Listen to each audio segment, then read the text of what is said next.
inicio aqui agradecendo imensamente esse convite e, sobretudo, parabenizando os organizadores. E faço isso na palavra em nome da Sandra, consequentemente, todos que colaboraram para trazer aqui para o Moinhos de Ventos, nesse espaço maravilhoso que tenho a oportunidade de conhecer hoje, um evento de primeiro nível, com um tema extremamente relevante e oportuno, não só para a área da saúde, mas sim, hoje é esse o nosso foco, e é sobre isso que a gente vai tratar aqui.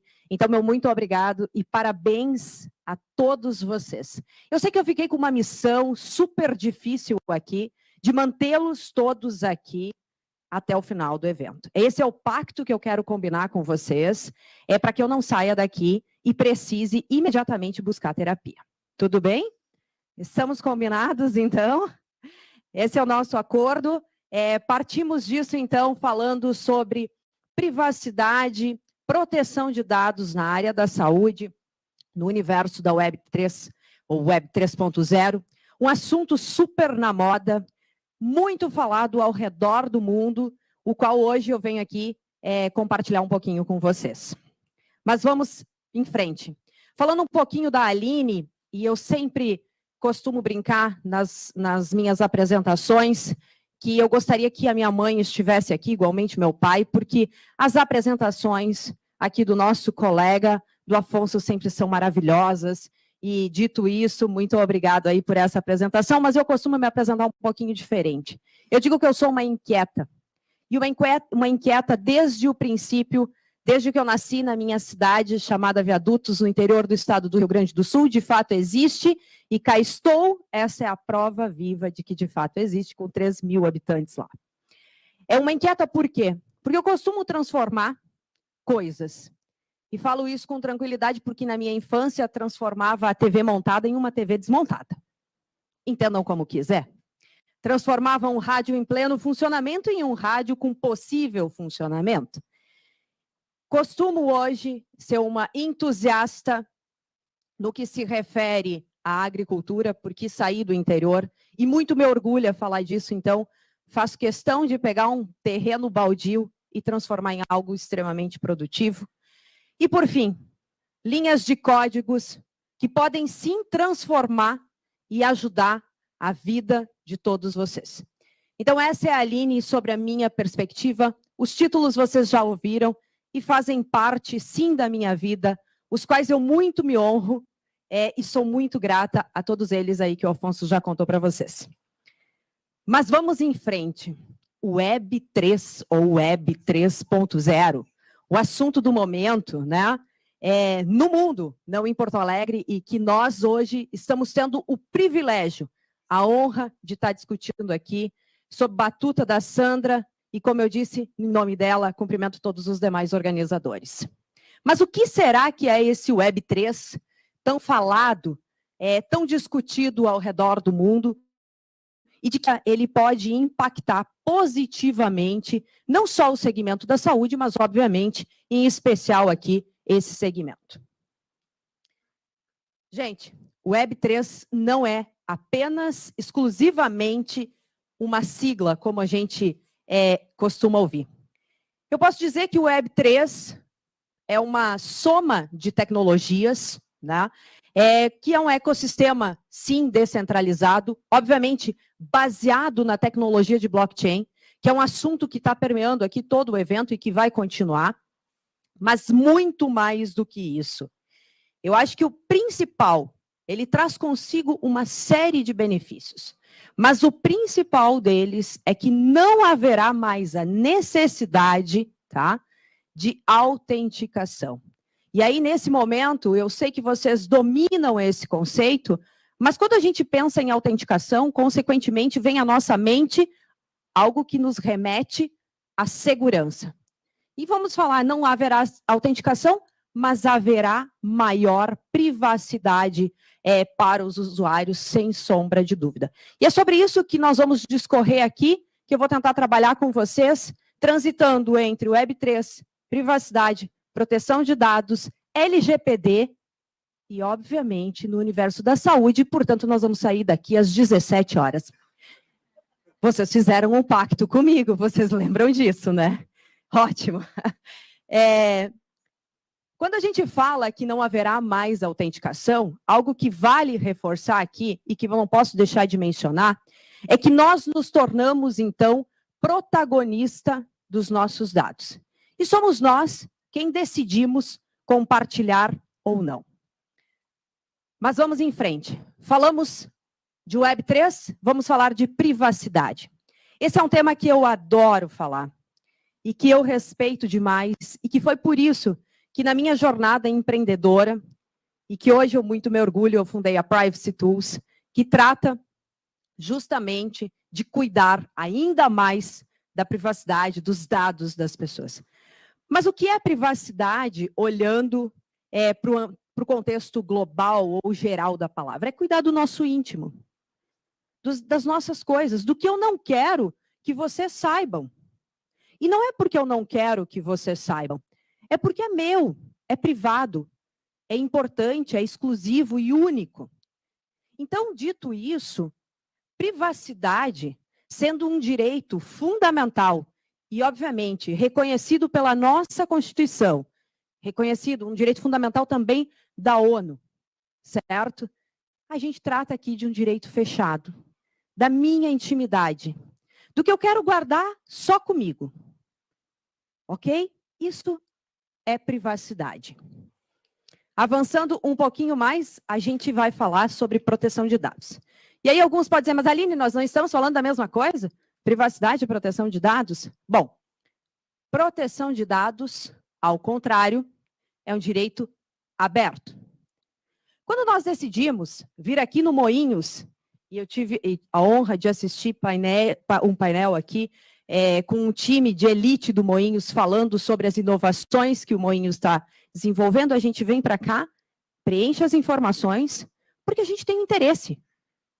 A gente precisa, a gente dá o consentimento e a gente entende, né, que, ok, o Moinhos está cuidando dos meus dados, mas mais do que isso, da minha intimidade, da maneira que eu espero. Então, proteção de dados é o resultado direto da privacidade.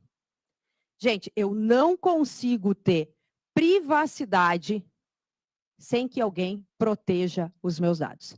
E isso é bem importante que vocês tenham aí em mente sobre as diferenças e os conceitos iniciais. Mas vamos em frente. Vamos falar do que todo mundo deve ter ouvido falar em algum momento, mais uma vez. LGPD. Eu falei que nós iríamos ficar aqui um bom tempo, e agora nós vamos entrar na Lei Geral de Proteção de Dados. E por que fazendo essa sequência? Porque a Lei Geral de Proteção de Dados é o que eu costumo dizer que é um presente para nós, titulares. Recentemente implantada no Brasil, e por que recentemente? Vocês vão dizer, poxa, ali, mas já são 4 anos, né, desde 2018. Porque as leis, aqui no Brasil especialmente, elas tendem a demorar um pouquinho mais para pegar. E eu sou alguém que tem aversão a falar essa frase.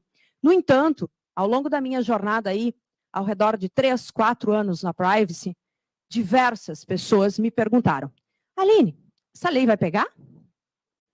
Vou responder para vocês daqui um pouquinho. Então, a LGPD é a lei de 13.709, que foi de 2018, né, que foi declarada para proteger os nossos direitos de liberdade, privacidade e livre formação da personalidade de cada cidadão, ou seja, nós. Tá bem? Depois a gente pode falar mais um pouquinho sobre a lei. E quando a gente fala dessa lei vai pegar, ou essa lei não vai pegar, eu acho que é bem importante a gente falar que isso não é uma exclusividade ou uma lei brasileira. Surgiu aqui no Brasil, vai atender só o Brasil, não existe em lugar nenhum do mundo.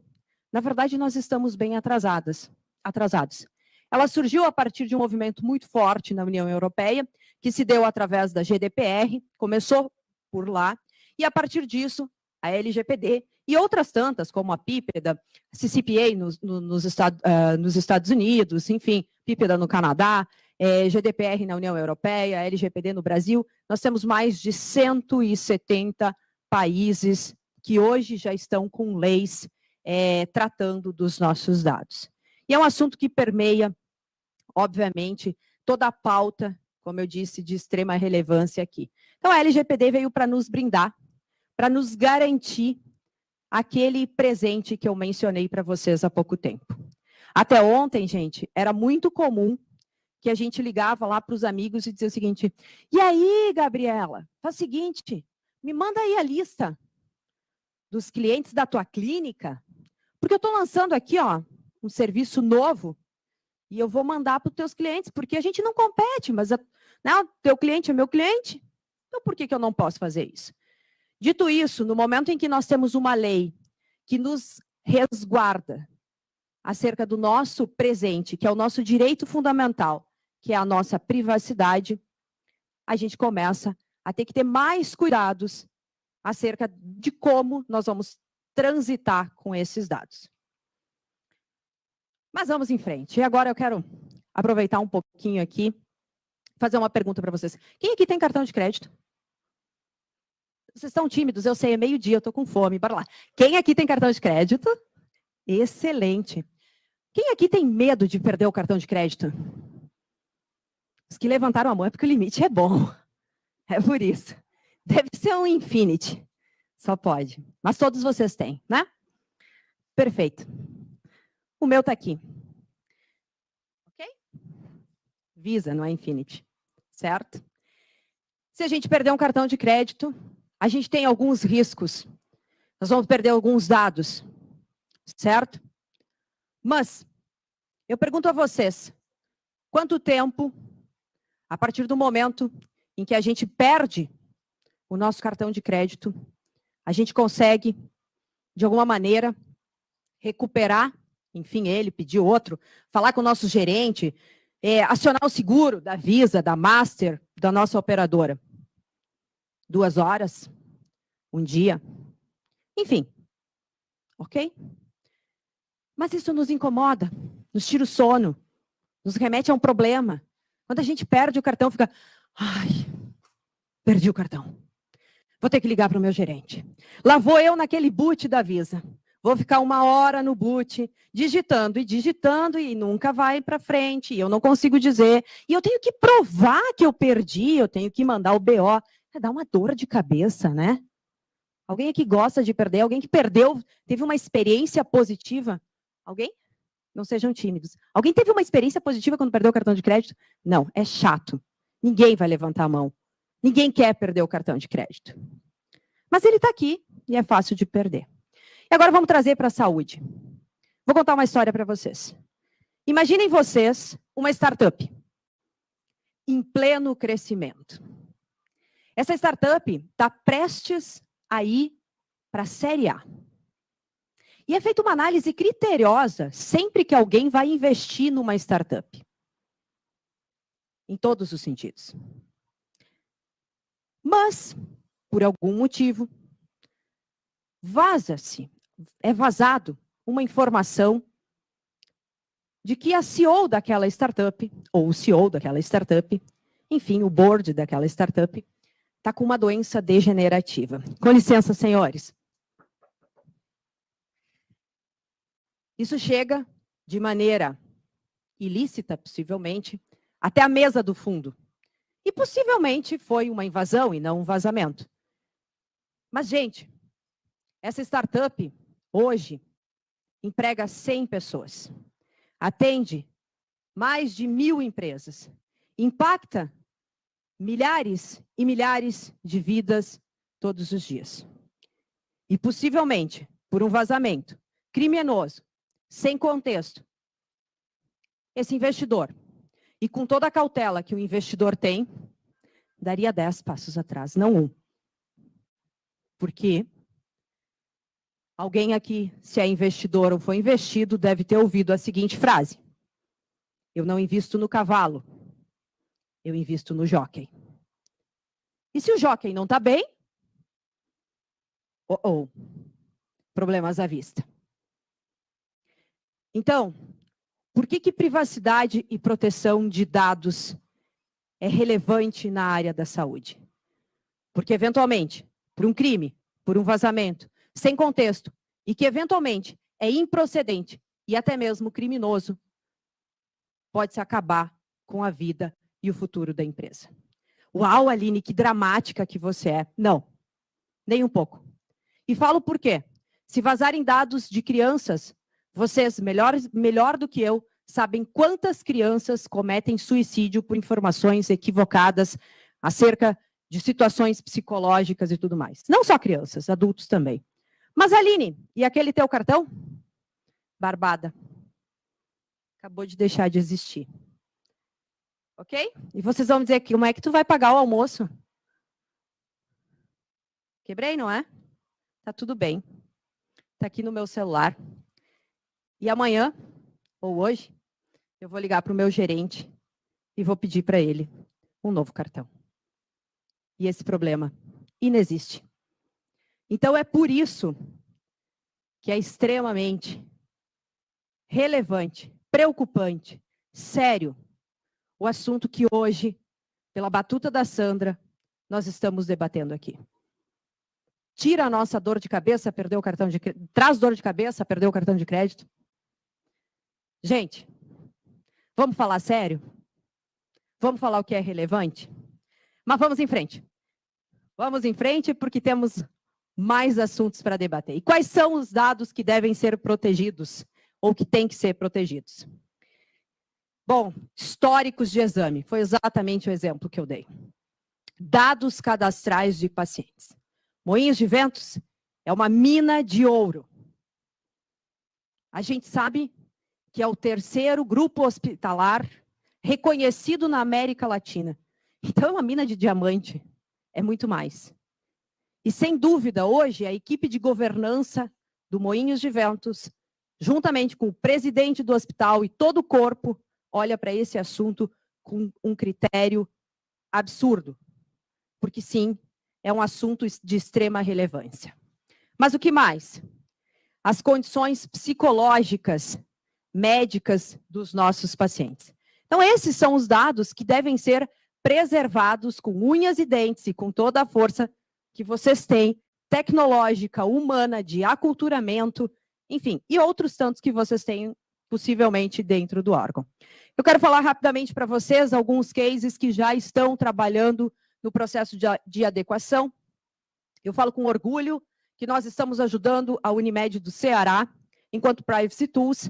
Hoje, eles já contrataram alguns cookies, eles estão preocupados com o processo de governança deles, alguns módulos, dentre eles a gestão de cookies, que vocês já devem ter visto aí em dezenas de sites que vocês têm que aceitar. Bom, isso veio por uma determinação da ANPD, que é a nossa Autoridade Nacional de Proteção de Dados, que fiscaliza a lei aqui no Brasil. Então, eles já têm aí isso dentro do que a lei prevê. Mas o que mais? Eles têm todo o mapeamento de dados. Os dados não ficam só no Moinhos. Os dados da Unimed não ficam só na Unimed. Eles têm trânsito.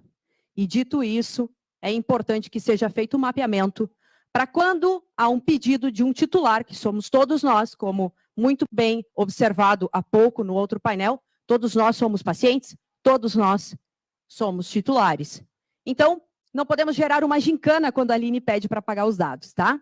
Não podemos acionar o mundo, inclusive pedir para a tia do cafezinho fazer café para nós, porque iniciou a gincana e a gente precisa pagar os dados. E eles se utilizam de inteligência artificial através da nossa plataforma, para que seja feita aí todas as varreduras de todas as bases que eles têm. Mas temos outros cases, não menos importantes, conhecidos daqui do Rio Grande do Sul, outros hospitais que já estão com a mesma preocupação e que têm aí esse propósito de cuidar do que eu chamo do nosso principal ativo, que somos nós, os titulares. Estamos vivendo uma economia digital. Ter estoque não é sinônimo de sucesso das empresas. E sim, cuidar do branding, cuidar dos ativos, que são os titulares. Bom, e como a Web3 pode nos ajudar aqui enquanto instituição de saúde? Eu tenho um carinho especial aqui pelo Moinhos, mas por outros hospitais aqui do Sul. Ernesto Dornelles é nosso cliente, não sei se tem alguém aqui do Ernesto Dornelles. Vocês já são nosso cliente, estamos trabalhando com vocês. Muito obrigada. Contem comigo, depois vocês vão ficar com o meu celular, então podem me chamar sempre que quiserem, tá? Meu time não ouviu isso. Mas como é que a gente pode usar a Web3 para nos ajudar? Metaverso.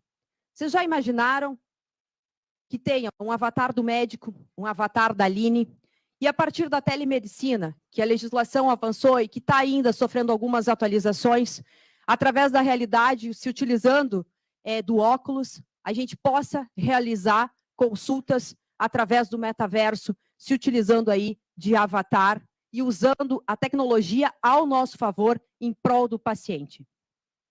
Mas o que mais? Eu quero depois falar sobre metaverso e gêmeos digitais, mas isso é no segundo capítulo. Então, gravem aí metaverso, avatar, paciente, todo mundo em prol desse atendimento, facilitando aí, integrando melhor os atendimentos. Compartilhamento se utilizando da blockchain. Vocês ouviram aqui desde hoje de manhã o quanto o blockchain nos assegura, ele é imutável, o quanto ajuda nessa interoperabilidade, garantindo a segurança, porque eu contei para vocês o quanto é problemático, sério, se nós vazarmos uma informação. Então, blockchain pode sim nos ajudar, e vem aí como uma tecnologia de vanguarda que vai ficar, que veio para ficar, para ajudar ainda na área de tecnologia. Eu não posso deixar de mencionar aqui um projeto nosso, gaúcho, Minha Saúde Digital, que eu sei que vocês estão envolvidos, e todo o ecossistema gaúcho. Um projeto que também, sem dúvida alguma, veio para ficar. O projeto é uma rede de colaboração numa blockchain permissionada, onde esses colaboradores, e aí eu não vou discorrer muito sobre o projeto, porque ele é de vocês, eu, enquanto conselheira fiscal, conheço, mas não tanto. Vocês conseguem compartilhar esses dados de maneira segura, se utilizando do benefício da blockchain.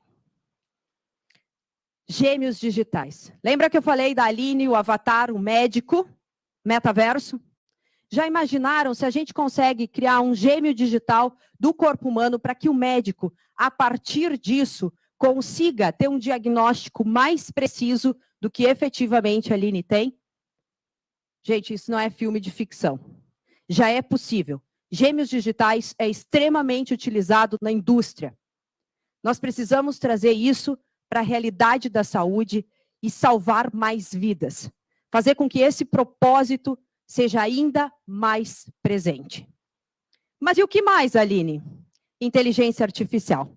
Vamos somar metaverso, gêmeos digitais, e aí inteligência artificial. Tenho aqui a história do Dr. Hernani, eu sei que meu tempo está chegando ao fim. Dr. Hernani é um médico de Viadutos. E foi de lá que veio a inteligência artificial. Tenho certeza, senhoras e senhores.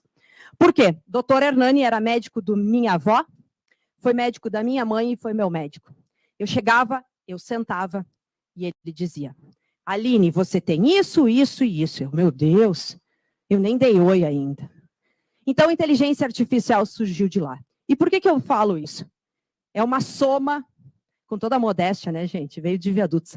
É uma soma de conhecimento que, a partir disso, é possível tomar decisões mais acertadas. Então, vamos somar metaverso, gêmeos digitais e inteligência artificial. Nós temos aqui algo que efetivamente vai apoiar a jornada, reduzir o custo e entregar um diagnóstico mais preciso para o que nós chamamos de nosso propósito e que é o nosso propósito, que é salvar vidas. Gente, meu tempo chegou ao fim. Eu falei que seria até às 17 horas. Eu quero agradecer vocês imensamente. Podem apontar para esse QR Code que está aqui à tela. Vocês têm todos os meus contatos. Fico à disposição para tirar qualquer dúvida de vocês. Agradeço mais uma vez a Sandra, essa mulher fantástica. E como eu disse, estendo aqui meus agradecimentos a todos vocês. Meu muito obrigada e parabéns a vocês que estão aí dispostos a construir mais através da tecnologia. Muito obrigada, senhores e senhoras.